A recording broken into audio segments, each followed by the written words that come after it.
In the past 10-ish years, the older generation in my family has fallen one by one to a single disease.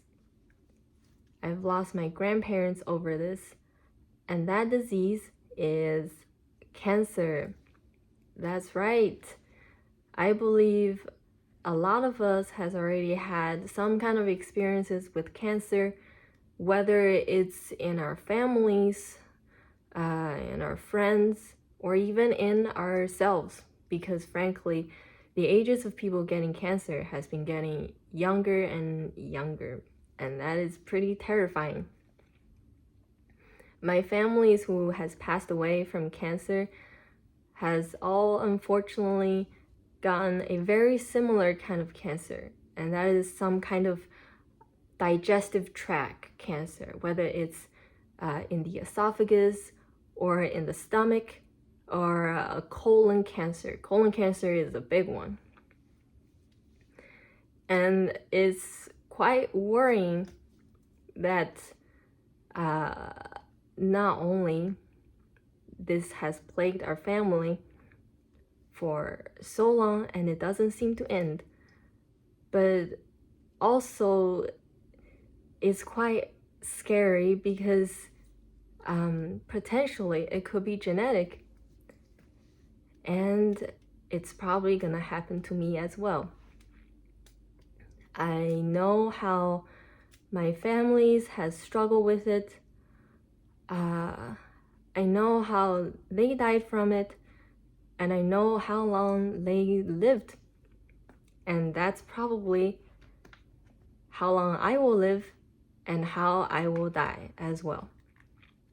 And that is quite a scary thought, especially, as us ladies, we get that time in the month where we get a little bit existential.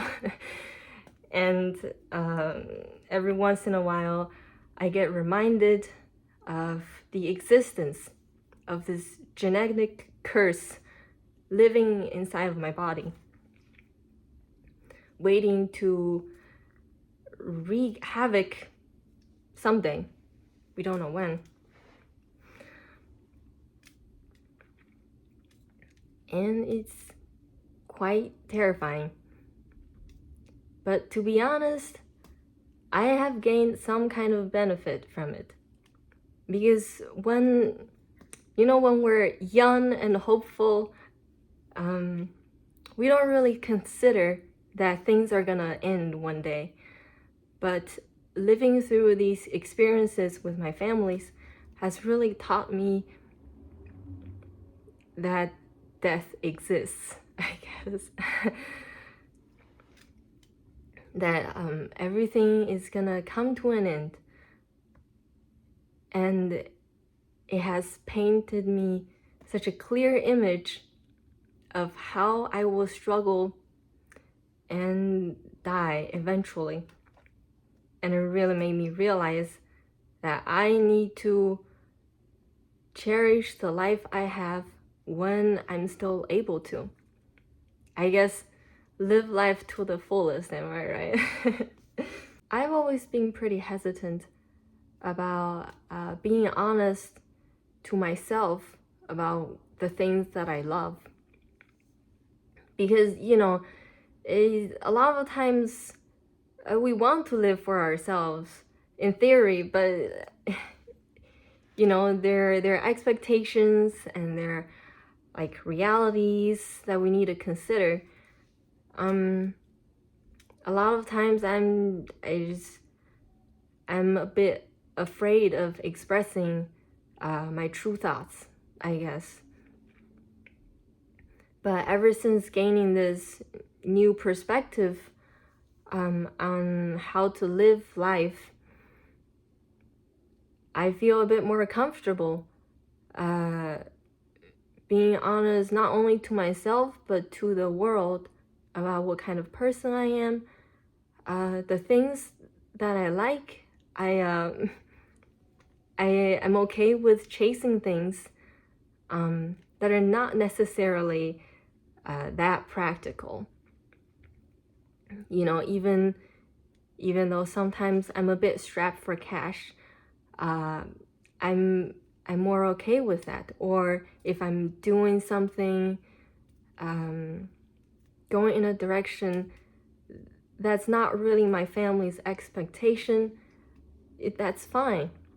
And because of being able to run around and trying a bunch of new things, I've gained so much more knowledge and perspective, and has had such fulfilling lives ever since then. And now, because of those running around, I'm more affirmative on the things that I really care about in life, and I wholeheartedly want to chase after that. And that is such a great thing to have, thanks to all the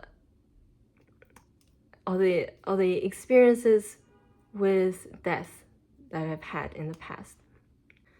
These experiences has also made me realize that life isn't always about running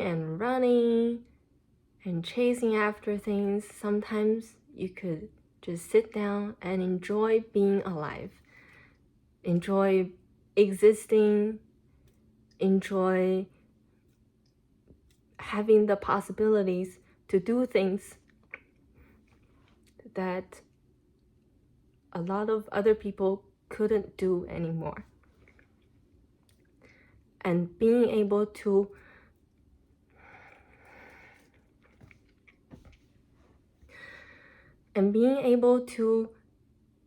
live a great and happy life in the stead of those that has left us. And basically, I guess, live a great life for them and continue what they haven't finished. Well, I'm not a person with words. I tried my best. And this light is making me look like some kind of avatar person. Well, enough about the doom and gloom.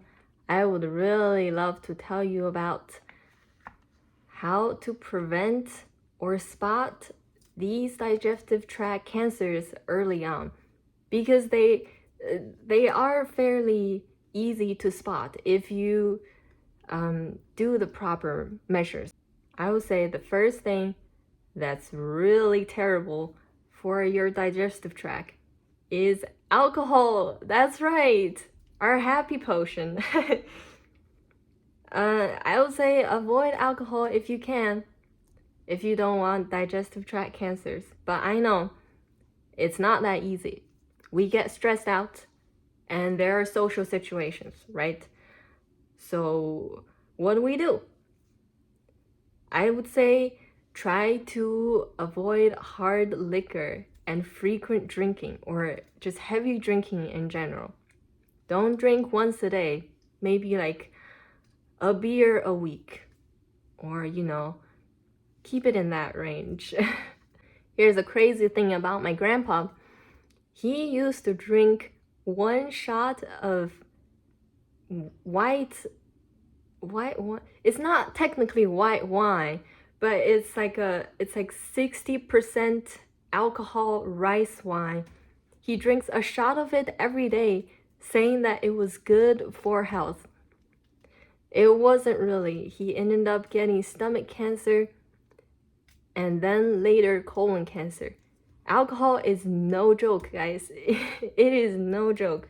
Second thing I want to talk about is hot foods or hot soups, hot liquids, things that are too hot for your body, like drastically over your body temperature. Those hot liquids and hot foods would severely damage your esophagus when you're swallowing them down, and also inside of your mouth as well. My other grandpa, He was an extremely healthy person. He was a doctor, so he knew a lot about cancer prevention and, how to care for yourself, how to stay healthy. At 70 years old, he would run like several miles every morning. It was crazy. I couldn't keep up with him. That guy really knew how to live. But one thing he did was that he liked eating hot foods, like really, really hot. He loved drinking hot water, like steamy hot water. And all those high temperature things did a lot of damage to his esophagus, and eventually he got esophagus cancer. He did eventually fight through it. What a guy. The third thing I want to talk about, no less important, is, I got my notes here, Helicobacter pylori. This is a bacteria that lives in your stomach. A lot of people in China has this because we eat from the same plate. We got a giant plate of food and everybody eats from the same plate. And this bacteria is transmitted via saliva. So literally everybody in my family had it except me. I think it's probably because I was really young, so I was able to fight off the bacteria, that it didn't become a chronic infection. But everybody else in my family had that bacteria. And very likely it's what led to their cancers in the digestive tract. It is classified as a group 1 carcinogen in 1994. So this is no news, all right? Imagine my surprise when I came to the USA and found out that nobody knew about this bacteria. This bacteria is easy to detect and easy to treat. Basically, you go to the hospital and they ask you to blow into a bag and you go, and then if you don't have it, great news. Oh my God. And if you do have it, you take some antibiotics for a month, and then most likely you'll be fine. However, there are cases where it doesn't go away after you finish the treatment. There's one person in my family that had that situation where it just became, I guess, ultra chronic. A chronic infection by this bacteria is pretty terrifying because it could lead to, well, first of all, chronic inflammation in your stomach and also stomach ulcers. I know here in the US, it's a little difficult to get medical care at an affordable price. But there's always a chance for a getaway vacation to some other country. And same as my fourth point, which is do your colonoscopies. Yes, please do them. It is so easy to catch a tumor developing in your colon. It's really easy to catch it early on, even before it becomes a tumor, even if it's just, a little guy that doesn't want to grow up yet. And when doing the colonoscopy, they can go in there and just cut it out. And then you'll have a clean gut. You don't need to worry about,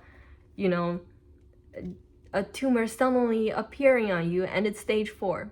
Because that sucks. That really sucks. And again, if it's really hard to get healthcare in the country that you're from, go somewhere else and get it done there, because our lives are ours.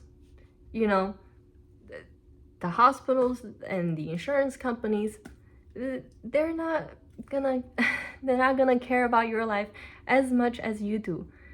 So please, for your own sake, do your checkups. Well, I've rambled on for long enough. Thank you for listening, guys. I wanted to say a bit more about the bacteria Helicobacter pylori that I was talking about, because there's a lot more to that, and I would love to do a separate video on it. So like and subscribe, and I will post it in the next video if you want to learn more about it. Stay safe, guys, and hope we all have a wonderful and awesome life. Bye bye.